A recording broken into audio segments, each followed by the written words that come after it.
Hello friends, how are you? Hope you all are well. Let's start the revision of Maths Standard 6th. In that chapter number 3rd, uh, exercise 3.1, write all the factors of the following numbers.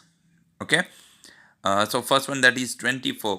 तो dear students, हमें कोई भी number के सब factor find करने के लिए क्या करना है, वो नंबर जो जो टेबल में आते हैं वो सब लिख देना है। तो सबसे पहले होगा 1 × 24, क्योंकि कोई भी नंबर है वो 1 में आएगा ही। Then after 2 × 12, 3 × 8, 4 × 6। हमें इसका रिवर्स नहीं लेना है। फॉर एग्जाम्पल 2 × 12 किया तो देन आफ्टर 12 × 2 नहीं करना है, वन टाइम ही लेना है।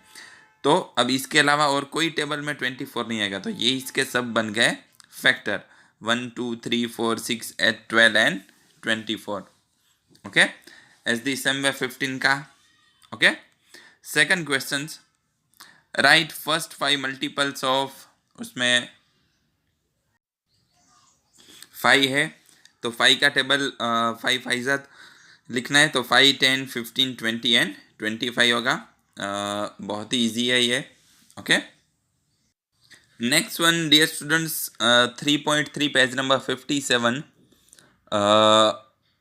ऑलमोस्ट ये पूरी एक्सरसाइज डिविजिबिलिटी रूल पे डिपेंड है।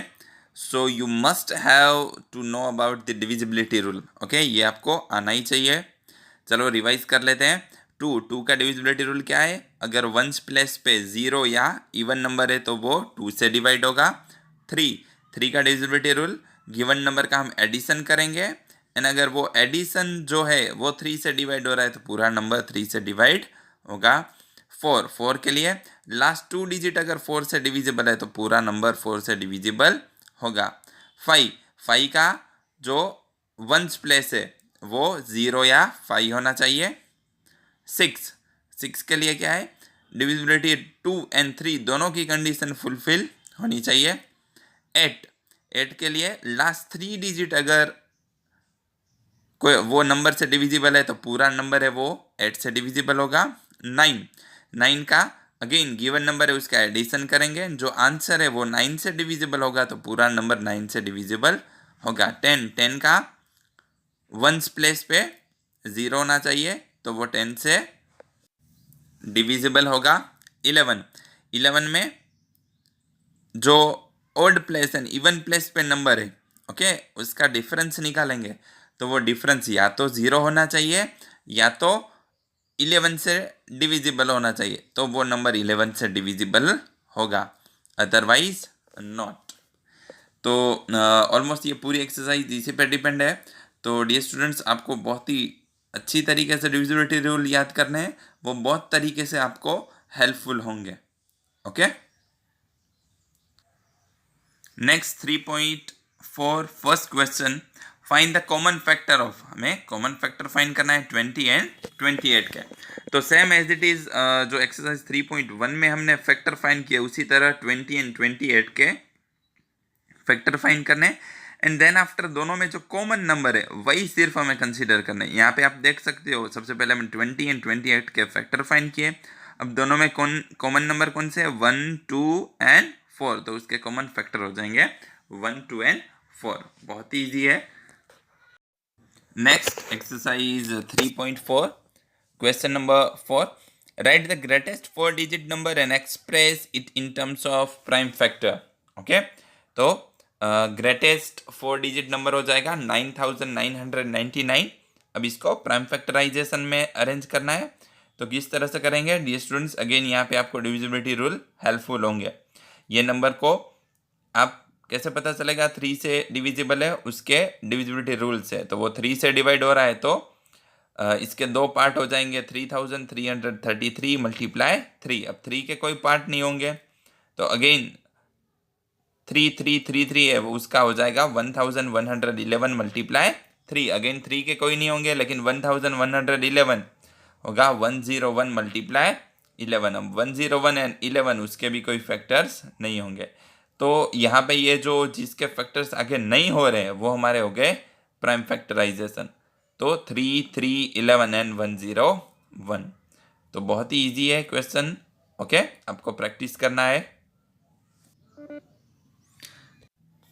exercise 3.7 question number first.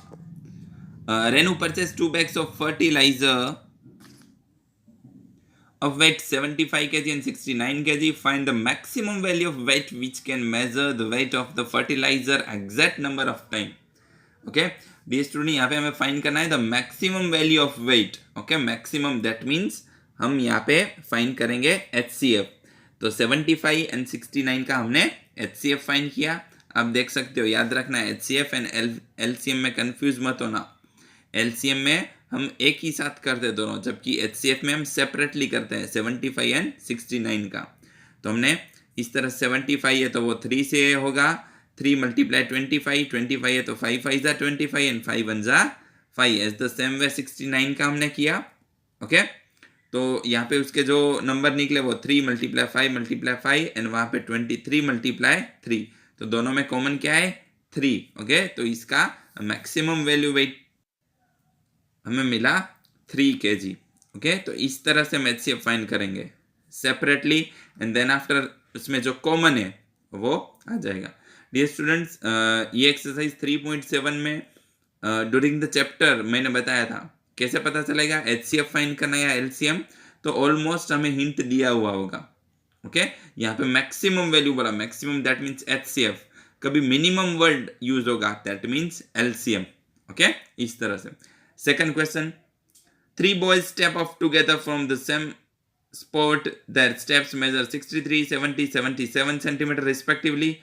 What is the minimum distance it should cover so that all can cover the distance in complete steps? Okay, minimum that means LCM find करना है. तो हम 63, 70 and 77 का LCM find करेंगे. तो LCM में हम एक ही साथ लेंगे.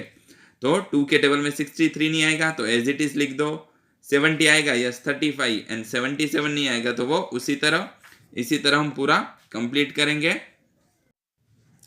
Then after we have to multiply of 2 multiply 3 multiply 3 multiply 5 multiply 7 multiply 11 and the answer is 6930.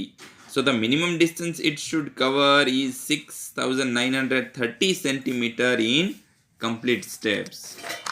Okay.